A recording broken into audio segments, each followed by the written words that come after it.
What's up, everyone? Thanks for stopping back by the channel. Really appreciate you being here. This video is going to continue on our journey through the TDCJ Academy, and in this video we're going to mainly focus on my unit tour with the Ellis unit. In the last unit we talked about the holiday unit, which was the receiving unit for inmates that were just getting into TDCJ and getting ready to get their classification. Ellis was high security prison, also known as maximum security, the place where all the really high scale offenders would end up. Ellis unit was directly across from the academy. This is where we would go to have lunch when we were having classes, and it was an older unit in the state of Texas. I don't particularly remember what year it was built, but I actually want to say the older parts of it were built in the early 1900s. This is going to be a two-part series because we did two separate tours at the unit. Half the class broke off into general population, the other half went into Ad Seg. Ad Seg being the individuals that are locked up behind doors in single-person cells, typically for 20-21 hours a day. They get a little bit of time in the day room, a little bit of time to shower, and that's pretty much it. General population, they have a little bit more room to move around and more roaming space. So when we started our unit tour, we didn't go to the academy that morning. We met up outside the building, and I remember as I pulled into the parking lot, looking off in the view, you could see quite a few brick buildings. But the thing that really stood out in my mind was the chain link fence that surrounded the entire complex. It was also covered with razor wire. Razor wire is circular wire that pretty much has razor blades on it. You can, if you're careful, when you go through barbed wire, it has spaces in between it. You can almost space your hands and feet in between it. Razor wire, no. It's just razor sharp circles of circular wire strung out around the fence. It's meant to deter anybody from getting out or getting into whatever it's strung around. So we all met in the parking lot, and once our academy sergeant got there, Sergeant Norman, the more I talk about this, the more I'm starting to remember the names, faces. We all got in a rudimentary formation, and she told us to take in all of our surroundings, look at the buildings, mainly focus on the razor wire. Let that sink in. This is here to keep these individuals that are in this facility in here, and to keep individuals from getting into the facility that may want to break these individuals out. It was very much, again, a reality check. So once we were all in our rudimentary formation, we started marching off toward where the receiving area was. Receiving area is also known as the sally port. Sally port is the gate that opens up that lets buses, transports, any kind of traffic in and out of the facility. We got through the sally port area. We were all patted down like you go through anytime you enter any TDCJ facility. And once we got in, Sally Port closed behind us. The high security building, also Ad Seg, was off to the left, and then the numerous brick buildings that had general population were off to the right. We broke up into two groups. My group went into Ad Seg first. So we marched up in a line, went inside the building, the doors closed behind us, and once again, the first thing I noticed, as I talked about in the last video, the heat.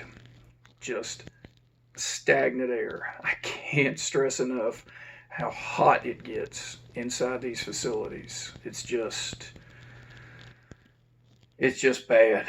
It's just bad heat. So we all formed up in the area and marched through the hallway, passed by a couple of different corrections officers going on where they were going, and we went into the briefing room area.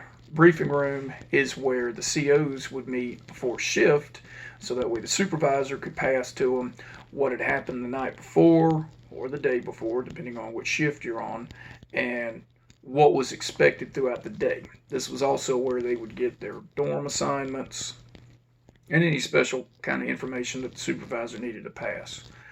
So we go in there, we're sitting in the chairs, and a lieutenant comes in. He introduces himself, tells us, first and foremost, this is not just another normal day in the academy. You're here in the facility, this is real, treat it as real. If you don't, you're going to be removed. All business, straight up, no BS, nothing like that. And I'm sitting there going, what's going on with this guy? I mean, how bad could this be? I was a rookie. I had no idea what to expect. That's just where my head was at the time. So from there, we broke up into groups of 2 and went down the hallways. And as we went down, doors would open, 2 of us would go in, and then the door would close. I don't remember which pod I was in. I know that they were done by alphabet, and alphabet is done phonetically. A for Alpha, B for Bravo, C for Charlie. Me and this other cadet go in, and there's one CO. His name was Reese. I think he might have been a CO4. He had been there for quite a few years. We go in, make contact with him. He introduces himself. We introduce ourselves. And the way the building looked, picture just a long concrete hallway. Right when you walked in the door, stairwell going up, long walkway, stairwell going down, stairway going down. At the end of it, doors on both sides, upstairs and downstairs. I don't remember how many inmates and cells were in this particular building. I do know the one that I worked at looked completely different, and there were 84 doors in there. There were nowhere near this many. I'd be lying if I said I thought it was 20, 40, 60, 80. I don't think it was that many, but it could have been. I don't really remember. So he gives us a brief rundown of how the shift works and what we're supposed to be doing in there. Part of the brief that the lieutenant gave us before getting us turned out was not to interact with the inmates. If the inmates ask us questions or try to interact with us, ignore them. We're simply there to shadow the certified corrections officer that we were there with. Got it, LT? Easier said than done. It was pretty quiet in the building when we first walked in. Once we started walking around, the inmates realized that they had cadets in there. They can tell because they've never seen us before. Our uniforms are brand new. They immediately went crazy. They start banging on the doors, yelling, hooting, hollering. I don't know what to describe it to other than a concert hall. The word zoo doesn't really ring. It was a concert hall of guys just beating and banging on the doors. And I remember looking at Reese and Reese looking at us going, "Welcome to Ad Seg, guys." From there, we walked around. It was time for him to make rounds. We had come in just as he was getting ready to do count. Count is where you have to go by each individual cell and you have to take accountability of a live, breathing human being. If the individual is laying in bed with a blanket covering, you have to make sure that that individual is alive. You got to interact with them in some way. Get them to show you something. Show me a hand. Show me a foot. Sorry, I'm lifting my leg up like you can see it. Show me a foot. Do something to show me that you're alive. So we're walking around the tier and taking accountability of each individual. They all had something to say to us. They wanted to know what time it was. When's chow? When's rec? Which they weren't getting in Seg. When's commissary? Who are we? Who's working the pit? Anything and everything to ask. Just to see if you would stop and interact with them. Just any kind of interaction whatsoever that they could get out of as part of offender manipulation. So, Once we had got done going through count, he goes to his desk area, calls in his count, count clears, we go on from there. The rest of the day, in Seg at least, was spent just moving around and interacting with these individuals. He would go to each individual cell, check on the offender, make sure that the water was running, and they would try to interact with us, ask us what our names were. We had already been told not to interact with the inmates. Granted, it's pretty awkward trying to stand there with an inmate trying to talk to you and ask you questions, and you're just looking off in the distance.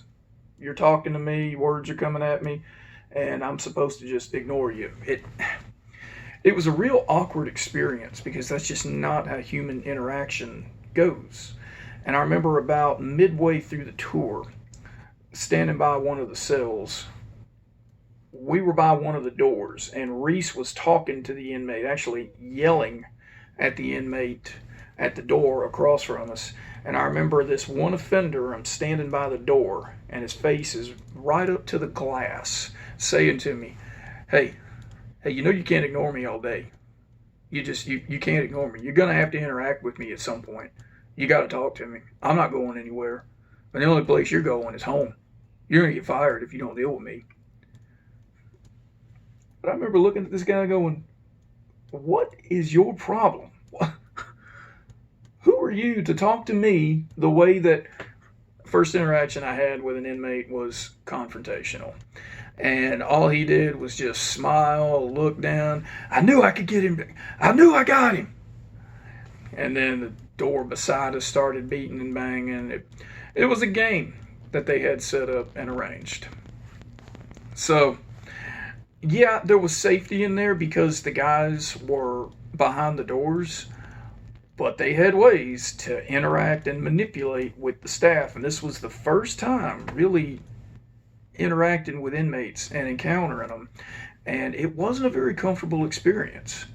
Now keep in mind, there's 3 of us in there, a seasoned corrections officer and 2 other cadets. When the job is real, you're by yourself. So we finished up our tour there in that pod, shook hands with Officer Reese, wished him well, hoped he had a good day. The door rolled. Our academy sergeant was going up and down the area, collecting everybody. Once the door rolled, we stepped outside. We had to stand there. Once the academy sergeant got us, then we could walk around with him. He was trailing the cadets behind him.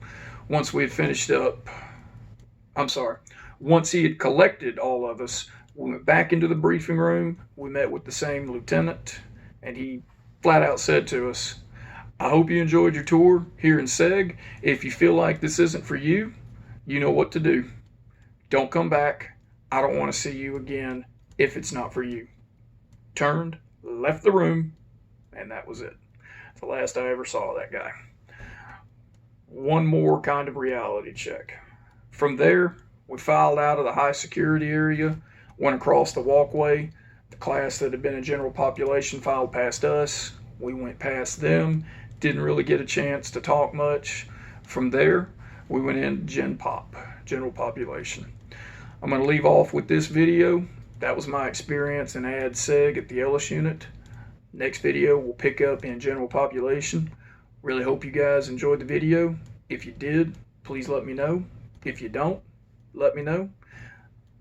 Look forward to everybody tuning in to the next video. Thanks for your time. I appreciate you.